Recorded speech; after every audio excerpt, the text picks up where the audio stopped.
Good morning. This is chapter 85, The Guess. After traveling in secret, after running in fear, our friends were safe at last. But their problems weren't over yet. Although Roz had a brand new body, she had the same old mind, and most humans simply weren't ready for that emotional, curious, wild robot. There was only one safe place where she could be her true self, and it was still far, far away. Dr. Malovo, you have been so very kind to me and to my son, said the robot, but I must ask for one last favor. The woman sat back in her chair. Could you take us home in your airship? The woman laughed. Well, of course I will. How else would you get to an island in the middle of the ocean? Time and again, Roz had dreamed of flying back to her island in an airship, but she had never thought it would actually happen until now. It's no trouble, the woman went on. We'll have you back in a few hours, but I insist you and Brightbill stay for a while here in my apartment. You both deserve some peace and comfort, and I would love the company. There was no arguing with Dr. Malovo, and our friends agreed to stay a while. The robot butler take care of everything and everyone in the apartment, and that included guests.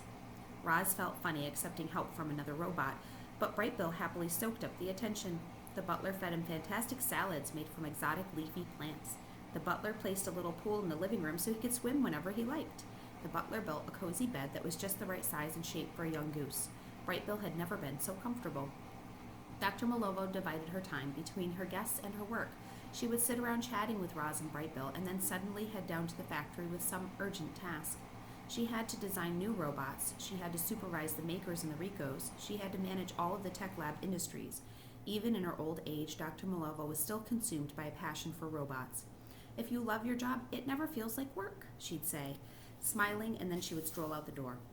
When the host was working, the guests had the apartment to themselves. Roz spent hours browsing on the bookshelves. She read about art and science and the history of robotics.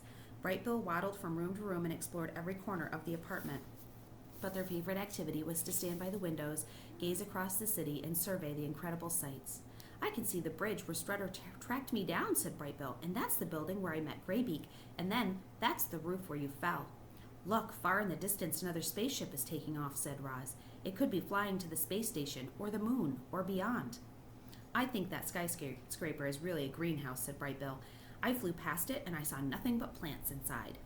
Roz and Brightbill enjoyed their time in Dr. Malovo's apartment, but they missed their friends in the wilderness and the island. After a few days, the guests were growing restless. They were ready for home.